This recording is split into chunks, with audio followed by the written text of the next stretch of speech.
We all got the marketer's newsletter at the beginning of last year telling us that we weren't going to have a job in a couple of months' time because the robots were coming for us. I've known these things like, cool, so learn how to direct the robot. Welcome to the DesignRush Podcast. I'm your host, Bianca Mayer. Today, we're talking to Tim Hanson, Chief Content Officer at PenFriend.ai. We'll discuss if AI is taking over jobs and how to work alongside it. And with over 80% of marketers worried about AI replacing content writers, Tim's advice couldn't come at a better time. The biggest problems that most companies have is most content is very surface level. It just doesn't go deep enough. But if you read something and you're like, I can go deeper with this, I know how to go deeper with this, please go deeper. Don't skimp on those things. We'll also cover how AI is changing the agency model and share some tips on adapting. Already, 76% of marketers use AI for basic content creation, showing its growing role. I wrote a post, like when we first launched PenFriend last year, I'm going to put people out of a job, and I'm genuinely at a moral quandary as to how I feel about this. Join us as we dive into these topics and learn how to navigate the future of AI in content creation and marketing. Remember to like and subscribe to stay updated on all our future conversations with industry leaders. Let's get started.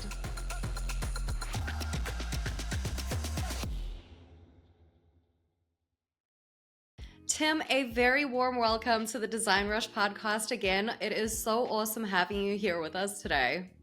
Thank you so much. I really appreciate the invite. Of course. Okay, so Tim, I just want to start today's conversation by getting to know you a little bit more.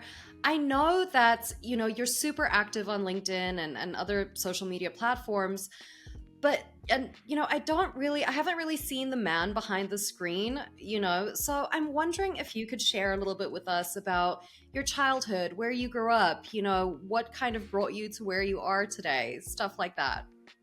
Yeah, totally. So, funnily enough, where I live at the minute, which is in York in the north of the UK, I actually was born about an hour's drive from here, but I've lived in loads of different places, since here. I've lived in London for 11 years. I've lived in the south of the UK. I've lived in France for 2 years. Ended up coming back up here to the north of the UK. And funnily enough, in a week's time, I'm moving to Canada. Because it's a beautiful place and I can go skiing as often as I want. But it's where all of the PenFriend team is. And I was out there for 4 months at the beginning of the year. It just makes so much more sense for me to be over there so I can work on the thing I've spent the last year building. Okay, Yeah. So obviously you've moved around a lot from what it sounds like to me. Before Yeah. we started this conversation, I kind of mentioned that, you're living in London. You see, this is what I mean by I didn't really know much about your personal life. So my follow-up question to that would be, why all of the moving around? Is there something specific to that? Is it that you can't stay still in one place, or has it been, mostly for work opportunities? I'm wondering what the reasoning is behind all of that. Yeah, so I worked this out the other day in that I think I've moved, I think it's 17 or 18 times in my life, which works out at roughly once every 20 months in total. Yeah. Why? When I was, yeah, I know, right? I might as well just own boxes as my actual possessions at this rate. Things just live in boxes. You just check them out like a library system. When I was a kid, it was mostly because my dad had just work opportunities in lots of different places, and you have no say when you're a child. You just go wherever your parents go. And then I did a lot of moving when I was at university. Every single year when I was at university, twice in 1 year, I'd lived in a different house. And I think there's a number of people that would say, oh, that doesn't count because you're in university. But each of those places where I lived was 2 or 3 miles away from the other, any other place. So things still needed to go in a van, pack it up, move it to somewhere else. And then just ended up moving back in with my parents and then leaving my parents again as quickly as I could. And then lived in, I think it was 3 places in London, and then escaped from London in 2021 Perfect at the timing. height of the pandemic. Yeah, I know, right? And moved up north to be closer to my friends, closer to my parents. And then now I'm like, no, I actually need to be a 10-hour flight away from my friends and my parents. Listen, I live in the middle of the mountains in the south of Portugal, so I completely feel you on that one. So the whole like getting away from everything. Okay, so I have to ask though, this is just something that occurred to me now. How do you think moving around so much has actually helped you to adapt or roll with the punches of creating and setting up businesses? That's a great question. Okay, so I've never really been afraid of new things. Obviously, we all got the marketers newsletter at the beginning of last year that we're all signed up to because we all decided that we were going to be marketers, telling us that we weren't going to have a job in a couple of months' time because the robots were coming for us. And I mean, working in SEO, like, I hear that twice a year. That's not scary. It's called a Google update. So for me, it was like, okay, cool. I just need to relearn how to do certain things. I need to understand like as much as I can about different processes, where things are, how I can speed things up, like who are my people, who are not my people, like those kind of things. So it's a similar kind of mindset as to when I've moved to different places. It's like some things are going to be familiar. You're going to know a lot of stuff from what you did before, but other things are going to be completely different, like layouts of things, approaches to things. Like you're going to have to try a lot of different coffee shops until you find the one that's like your go-to coffee shop and this is my guy. And like, I think one of the saddest things I have about leaving York is that I legit have a bread dealer. He makes the best sourdough I've ever had in my life, and he's 10 minutes walk from my house. Like, he's not a baker to me, he's my dealer, because I have like his bread is incredible. I've written about this man before, like, but you like it's a similar thing. You get told that, okay, I have to find something new. I have to understand those opportunities, what works for me. Because if I've got those problems, if I need to work out how to solve those things, I am not the only person. Mm-hmm. I've made that mistake before. In like the very first business that I made, I didn't validate it at all. I was solving a problem I thought was cool. But turns out nobody wants to buy cool product. They actually just want to buy the thing that solves a problem for them. So yeah, a lot of it is like, especially at the beginning of last year, like everyone was just crapping themselves of like, oh no, the robots are going to take over my job. And I've known this. It's like, cool. So learn how to direct the robot, like learn how to do it as much as you possibly can. 100%. I don't think we have a choice at this point, to be honest with you. But I have to say, I love that you heard, oh, the robots are going to take our job. And you were like, okay, well, I'm going to build the robot that takes your job. Yes. Yeah. Yeah. I wrote a post, like when we first launched PenFriend last year, one of my posts was like, I'm going to put people out of a job. And I'm genuinely at a moral quandary as to how I feel about this. I mean, let's actually explore that a little bit more. I was going to ask you later on about PenFriend, but seeing as we're here now, let's talk about it. Yeah. So, Tim, I mean, with that moral quandary that you just mentioned, I've been thinking about AI a lot, you know, and as a writer and someone that works in marketing and does interviews and all of that myself, I know that there is immense value in using AI to streamline your process. And everybody talks about like, yeah, you still need to like add the human element to it. But from what I know with PenFriend is it already kind of does that. I mean, obviously, I think all AI needs to have you as the human to put like human soul into it and stuff like that, right? Yeah. But I do wonder, where are you at then with that sort of moral quandary? Like, what is it that makes you feel like, okay, I'm not actually taking people's jobs, I'm helping them to be better at it? So I'm still taking people's jobs. Okay. But it's just like bad writers. It's if I'm not going to do it, someone else is going to do it. The robots will do it in one way or another. Like like content farms and those kind of things, and just bad writing. But then I think a lot of this has come from, I've had so many conversations with content teams, both through like 530, my consulting stuff, and then also just from PenFriend and people using PenFriend.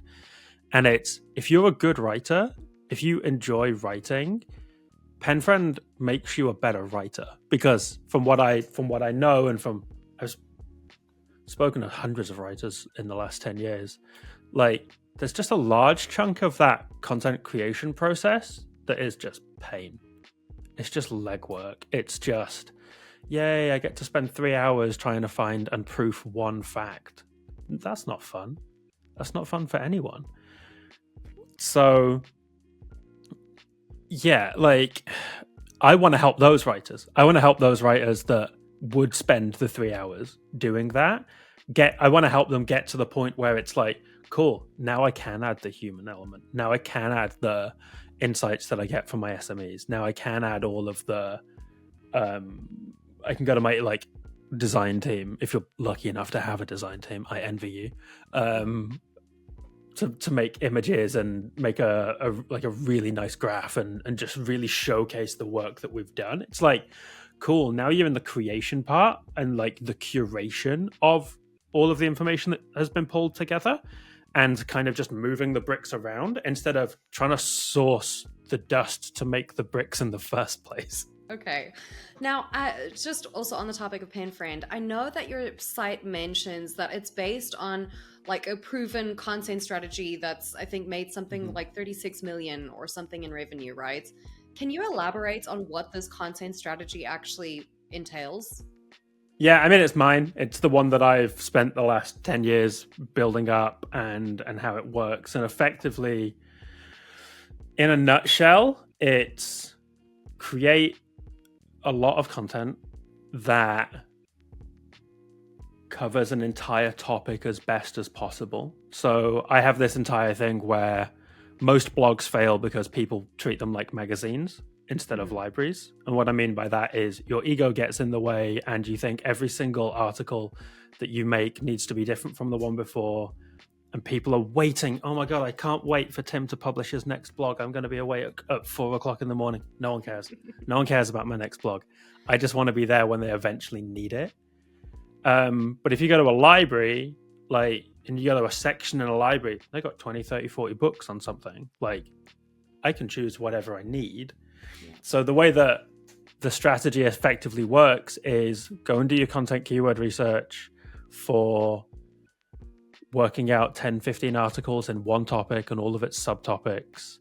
Make all of those articles, put them all live as early as you possibly can.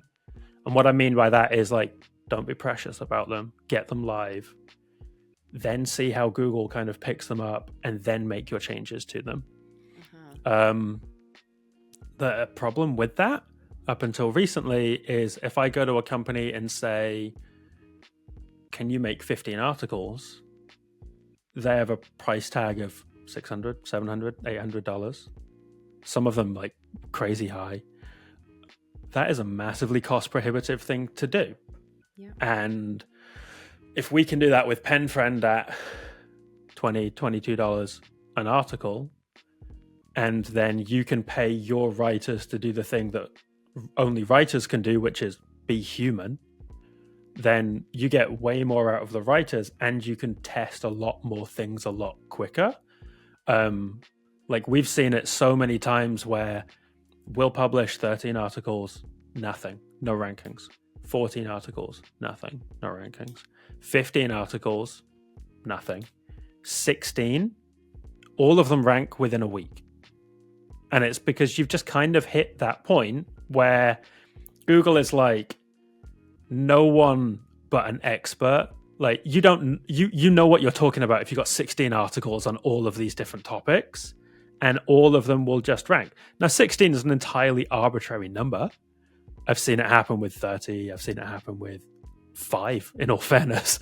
But it's that point of, if the cost of the article isn't the bottleneck, the amount of content you need is always +1. Mm-hmm.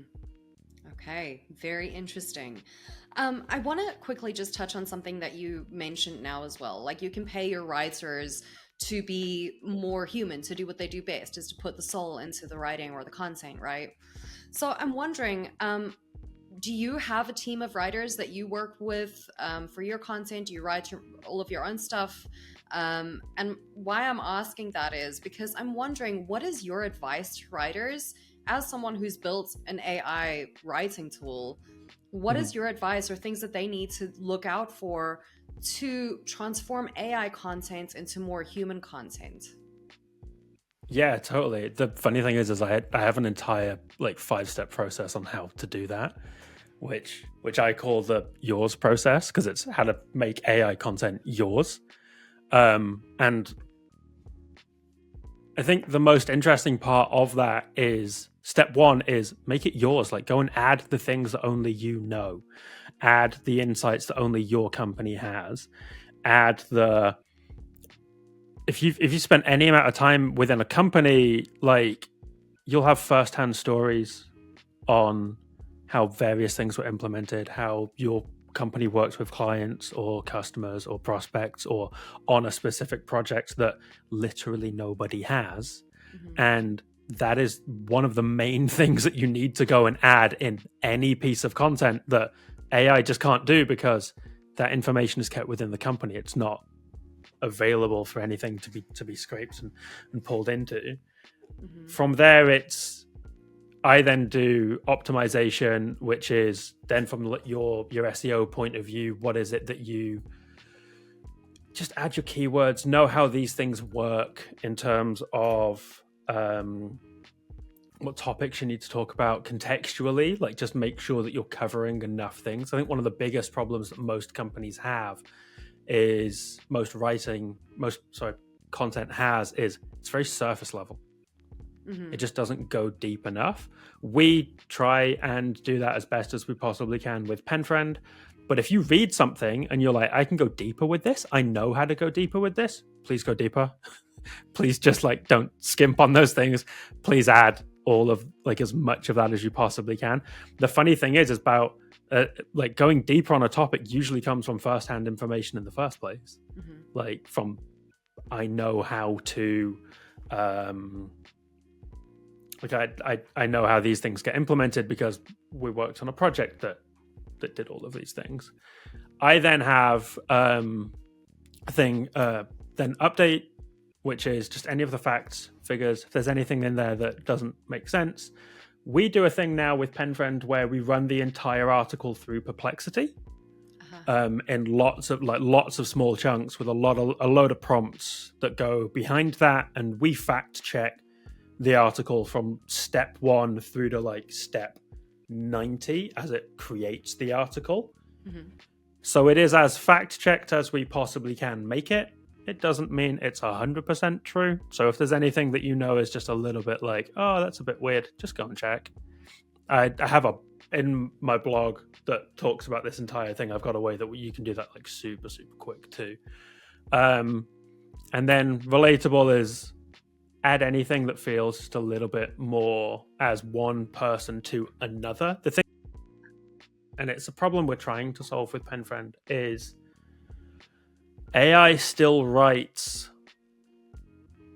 in, I don't know, it feels just a little bit aloof, just a little bit holier than thou about the most randomest of things. So if you can just pull things back to I am a person talking to a person, and I wouldn't use those words.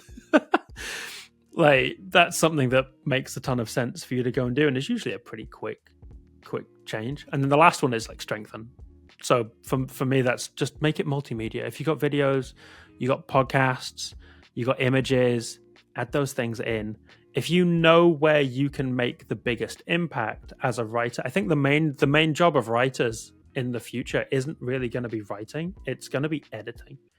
And it's more editing content in alignment with the human aspect of why somebody would be reading that content in the first place. Hmm. Yeah, I have to say, obviously within the last year, I've been content writing for about 8 years now, I'd say, around that. And I have to say, in the last year, of course, we know that AI is kind of like taken over, and yes, it's taking our jobs, or whatever the case may be, right? Yeah. Um, Sorry about that. and it's okay. No, my personal feeling about AI or generative AI helping with writing is that it actually just helps me to do my work quicker. Of course, I still edit, like you just said, like editing is going to probably be the main thing. Like writers are just going to become editors, which actually I think it already has happened, to be honest. Yeah. So I spend most of my time, like, yes, I use ChatGPT to help me do research and sort of create an outline of what I want to do, but I still like roll up my sleeves and get my hands dirty in there to make it more personalized, right? And the one thing that I've found with AI or generative AI with writing is it doesn't engage me. Like, I can totally tell when an article has been written completely just with AI and it hasn't been edited much, and there's just not any. I don't feel like it's pulling me in. I don't feel like the writer is talking to me. Yeah, And that there's no really grab. Exactly. There's nothing there, Yeah. like a joke, but like a current one, like a current well-placed Yeah. joke or something, or even like self-deprecation or something, which I don't think AI is very good at doing to itself. Like yeah. So I don't think we're there yet, obviously. But as someone that's built in AI, how far do you think we are from something like that? The funny thing is like, I know how I could prompt it to do those things.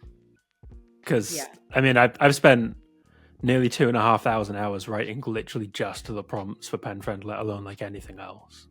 So it's funny you say things like that, because I know how I could do that within like how PenFriend works at the moment. And I think it's one of the biggest ways how... it's... Again, I kind of hit that point though where I'm like, is that something I really want to do? Do I want to add those?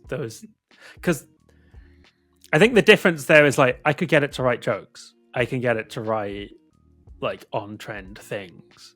But is that something that's relevant to your audience? And as a writer, as an editor, you know that way more than my AI does, because I'm writing that prompt so that it works in... It ticks a box in like 90% of cases, right? Some people might not want those jokes. Some people might not want it to have trending stuff. They might want the content to be way more evergreen. But you know your audience and who reads your content way more than like PenFriend or any AI really does. Now, whether or not you could add that in where it's like, I'm okay with you adding jokes, I'm okay with you like talking about things that are on trend and that kind of stuff, like that's 100% something that could be done. It's... I don't know. I think it's something that could be done. It's just whether or not it's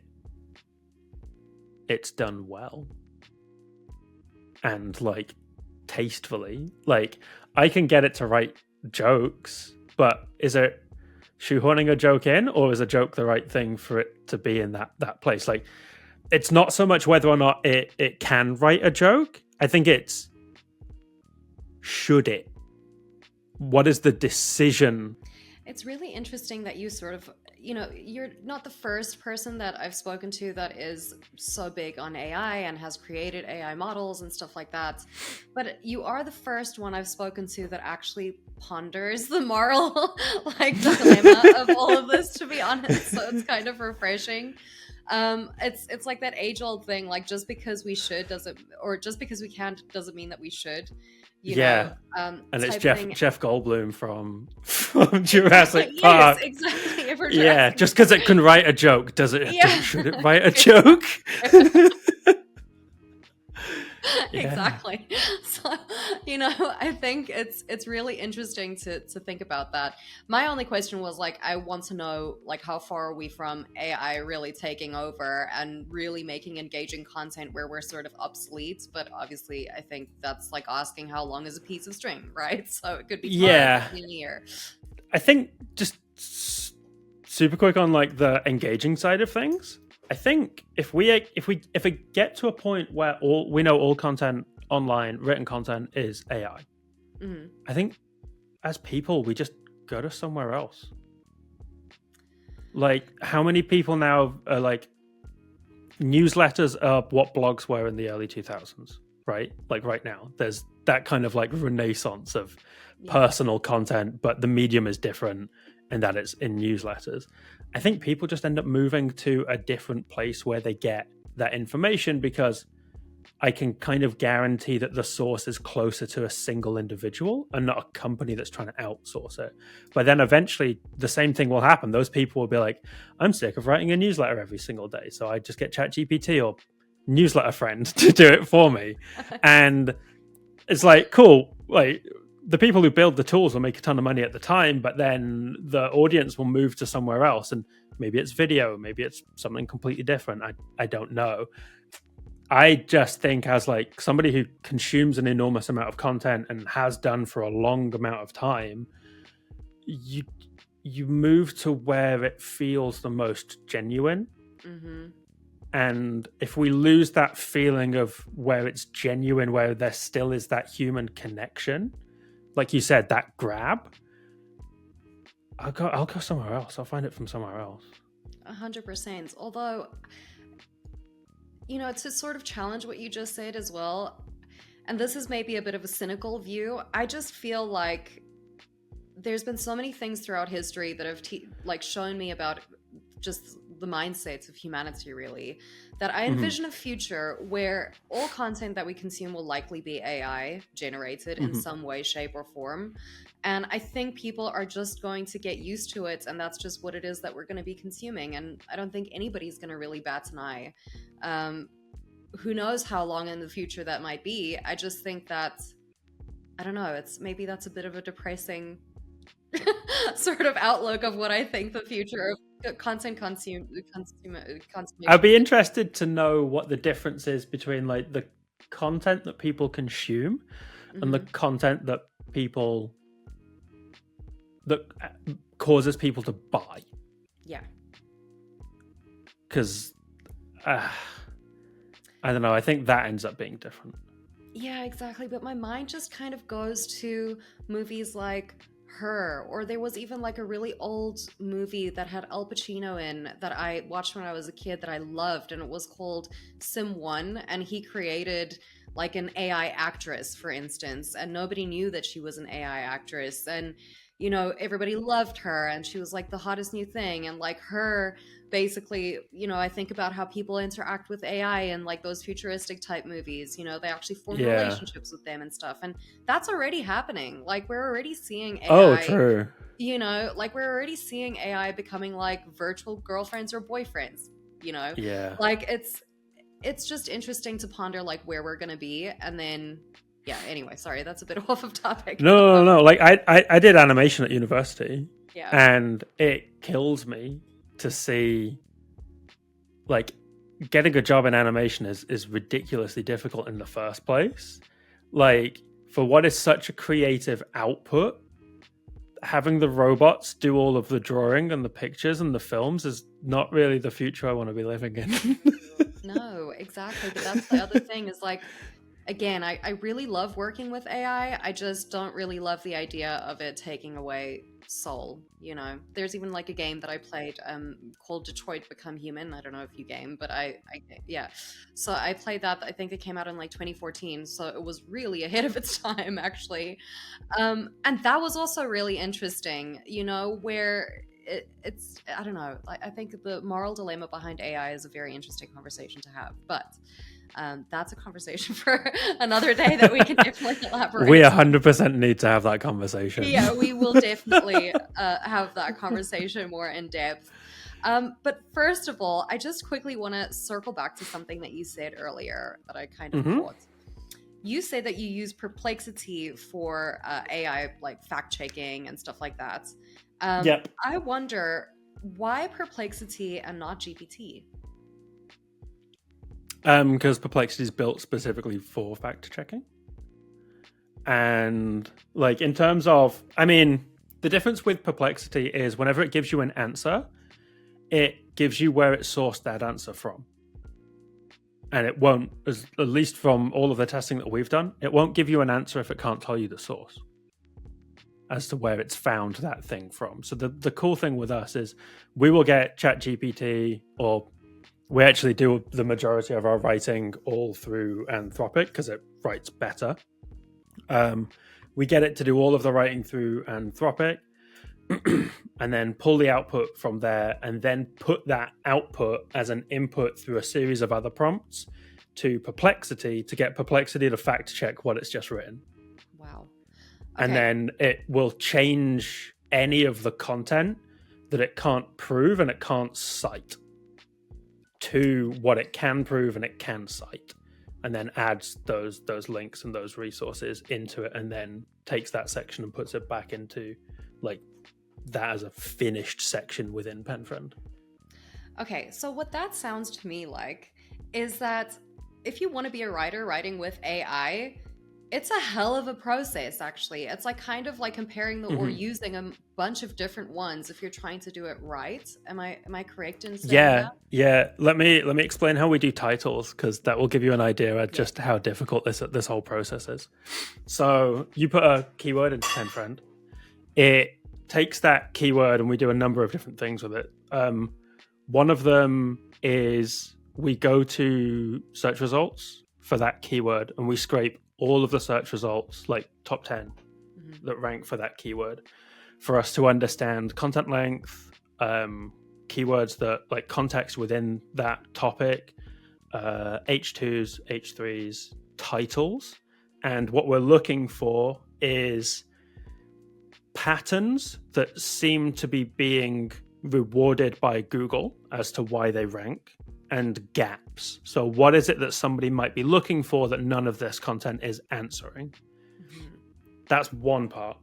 Part two, we take the keyword and we try and work out what is the actual search intent behind this keyword. Now, we go way deeper than just like informational or transactional. Like, we're genuinely trying to work out what is the search behind the search.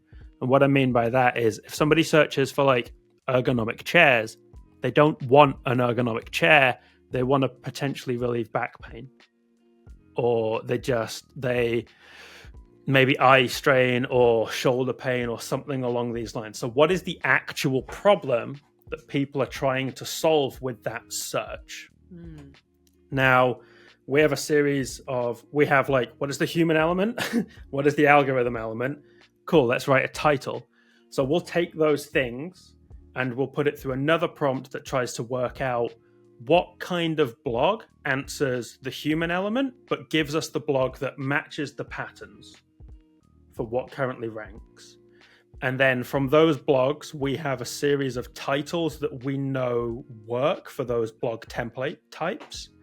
And then we'll put all of that information into a completely different prompt that then works out what is a title that hits the human element that hits the patterns that Google rewards, hits the human element that answers search intent, but is also shows a gap that helps us stand out in the search results place, and creates a blog that answers search intent when somebody inevitably gets onto that bit.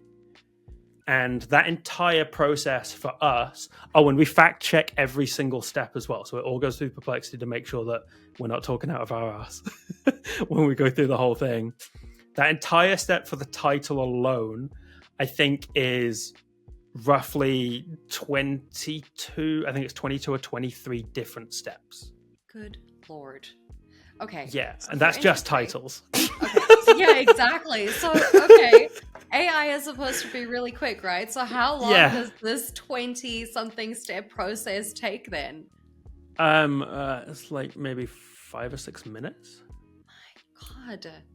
Yeah. That is insane. I honestly, I mean, I work with AI, but I'm like AI light. So I work with like GPT mostly and just like for my research and whatever. So I don't really go that deep into it, but I probably should. It's That's just insane to me. It's insane that it's able to do all of that and that you figured out this like multiple step process to actually create the best content possible. Well, it's the process that I personally would do manually for client work. Sure. And like I've done that process of writing titles for clients thousands of times at this point. I think I've written nearly 3,000 like content outlines. I've probably done way more titles on top of that.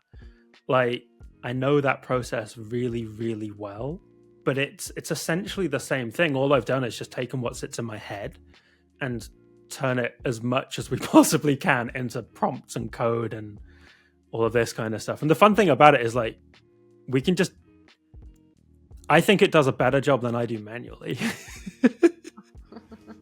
Okay, well, I did want to ask you, do you feel like creating PenFriend for you was sort of like creating a clone of yourself? I mean, so our co-founder Inga, that's literally the way that she introduces it, because she was one of my clients. And she was like, I just wanted to take everything that was in Tim's head and turn it into content so I could have access to it more often. Amazing. Yeah. Well, you see, that's. I think it's a good deduction to make. But I do have to ask you about this next section, just Please kind do. of quickly, because I feel like that's something that isn't talked about as much as it should be, and that's how AI is disrupting the agency model. And outsourcing, consultants, agencies, freelancers, even.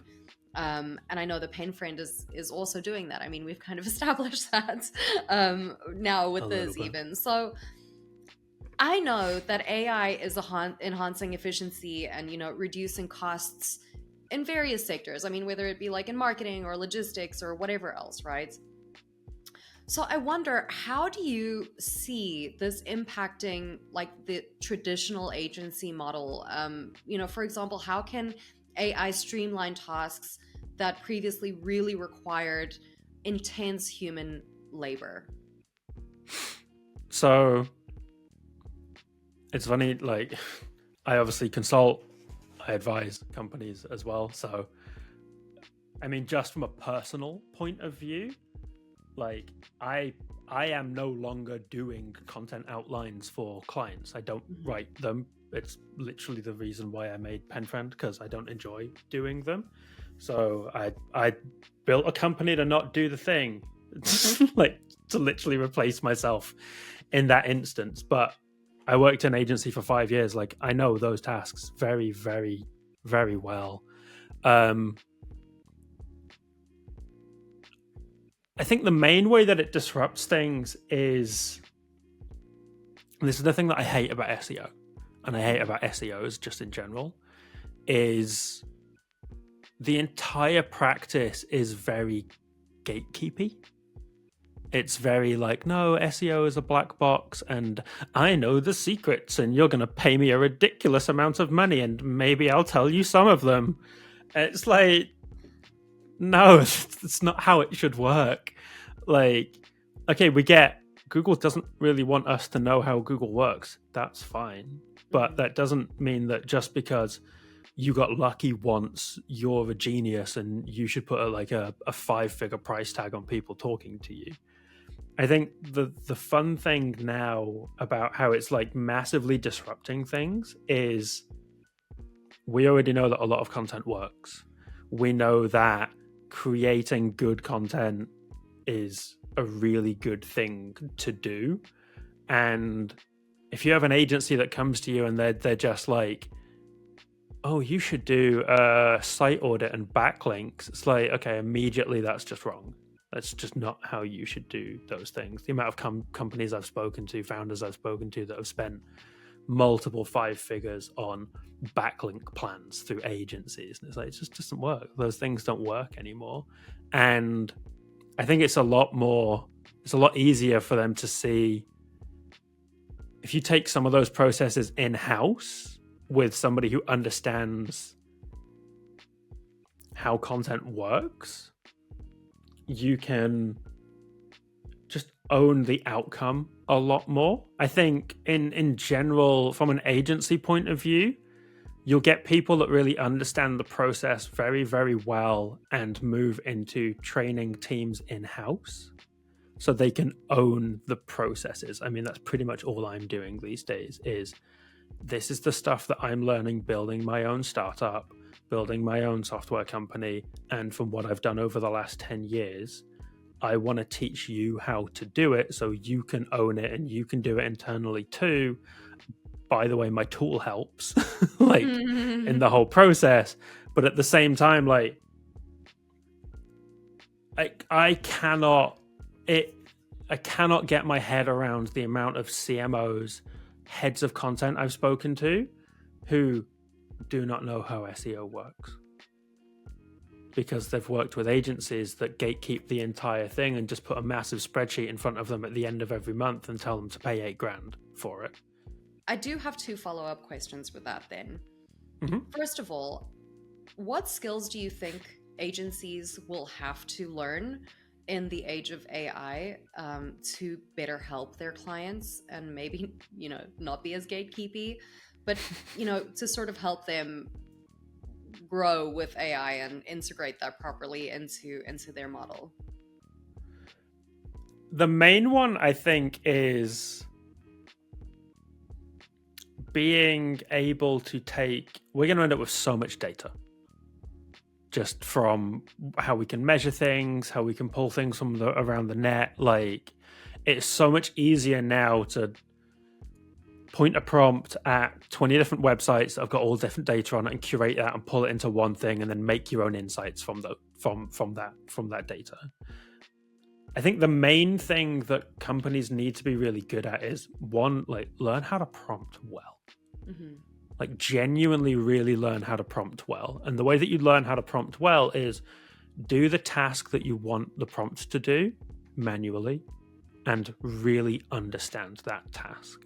Because if you don't know how to do the task, you'll accept mediocre as a prompt output, thinking you've streamlined the actual process, when in reality, you've just made it worse. And you've just made it bad, but faster. So you really need to understand like how to do it. But also the main benefit of understanding how to do the process in the first place, so you can write a good prompt, is so that you can tweak that prompt. You can tweak it to get the output that you actually want because you know what the output is supposed to be. So many prompts fail because what they've asked the prompt to do or the LLM to do and what they expect it to do are different things. They've not given it all of the information that it needs for it to get the output. And they still expect it to have the great output, and it's just unfair. It's like, I mean, if I have expectations of anybody that you're in what those expectations are, then you're going to have a really fun time when they don't meet those expectations you never told them. Right? That is the majority of prompts these days. Oh no, it can't do the thing I asked it to do. Yeah, because you never asked it to do that thing. And then the other thing is just going to be like just general data visualization. Understand how to take all of those numbers and put them in front of people where they're not spreadsheets. They're not just a bunch of numbers all together, and really help people like walk through those numbers better. Okay. So then in saying that as well, just looking at like from a business point of view, or an individual even that's looking to partner with an agency, maybe that does specialize in AI or anything, right? Marketing, web design, whatever it might be. Based on your own experience, because I'm sure you must have outsourced as well at some points in your life, what would you say business owners should really be paying attention to when hiring a content marketing agency, also, once again, in the age of AI? Just have they done it before? Like, I think the cost of things now is so much in a good position where you can kind of prove that you know what you're doing without them being a client. Like, you can go and make a website and try it and get rankings for a website that isn't a client's one if you want to experiment and try and do something new. I think there's a lot of companies that are like, oh, we know how to use AI, and there's no real like proof that you do. You've not done it before. You've no testimonials to show that you've done it before. You've no processes that really show how to do it. Like, before I was talking about using AI with clients, I was just floating it on calls. By the way, I've been playing around with this. I think it makes this process better. Is that something you want to talk about? And I mean, I was getting clients saying the same things where they were just like, how Tim, are the robots going to come and take my job? Yes. I was like, no. Well, yes, but also no. Let's learn together. Like, it wasn't just, it felt so validating when I wasn't the only one that was like, no, they're going to come and take my jobs. I've got clients that are just like, are they legit going to come and take our jobs? It's like, okay, no, let's try and figure this out together. And I think it's, especially if you can see on social media, if you can see on LinkedIn in their posts that they're talking about their struggles with these things and how they've managed to make things work, then I think you're in a much better place than companies that just slap a powered by AI Exactly. on their services. Yeah, 100%. So then, Tim, what are the specific questions? Like, can you give me like specific clear-cut questions of what what business owners should be asking content marketing agencies, then, like, say the top 3 or whatever 5 questions, like, this is what you need to ask to make sure that they actually know what they're doing when it comes to content marketing with AI? So the main one that I would ask is, it's not to do with creating content. It's to do with updating content. And it's purely because this has got like twofold for me. Making new content is super sexy. Everyone, like, people will throw money at new content. Yeah. People, for whatever reason, won't throw money at content that they built before that isn't performing. But you've invested it in it already. It probably doesn't need much for it to actually like do the thing that you want it to do. So I would ask, like, how are you using AI to give you insights or quick wins for updating old content or underperforming content? I would ask, this is just a bit of a sneaky one, I think, from my side, because I think it means it shows that they're invested in like really learning more about different AIs. And I would ask, what have you experimented with that isn't ChatGPT? Interesting. Because it's very easy to just like get caught up in, oh, ChatGPT and this and this and this. And it's like, I mean, everything we've done with PenFriend is ChatGPT is great at the logic side of things. It writes pretty well, but Anthropic writes better. But neither of them really do the fact checking that we know that Perplexity does. And there's a couple of others that we're playing around with in the back end to just try and figure other bits out. And like, I want to know that you're invested in learning more things that aren't just ChatGPT. Exactly. What do you think that says about them as an agency? Does that say like, okay, they're diligent in what they do, or they're innovative, or they're, forward thinking? I mean, what do you think that says specifically about them if they are using various types of AIs for their content marketing as opposed to just one? I think it shows just a passion behind like learning these things and understanding, like, what if ChatGPT goes down and 90% of your processes are all in ChatGPT? It's like, okay, what would you put it into instead? You've got a deadline coming up. Like, how are you still going to get the work done? But but also it's more just a case of you're not just riding the trend that everybody else is riding. Like, it's not just I'm talking about ChatGPT because it's what gets impressions, it's what gets views and clicks on like my social media. It's like, no, it shows a much greater level of understanding of like unique knowledge that you have that I'm just, and like that unique knowledge comes from the work that you've done. And you've done that work because you're passionate about it. You want to really try and solve these problems. You're not just, like I said before, like slapping an AI, like powered by AI on top of something because, oh, it makes the process a bit quicker. Yeah, exactly. I think that definitely shows a sense of, passion, like really wanting to know how to work with this thing and do the best for your clients, right? At the end of the day. Yeah. And they're the people that you can probably go to with, we've got this little project that we're working on, or this problem, what do you think is the right way to help this? And now you're problem solving together. It's a little bit more consultative rather than just, we use ChatGPT for content clustering. And it's like, okay, cool. Yeah, exactly. Same as everyone else.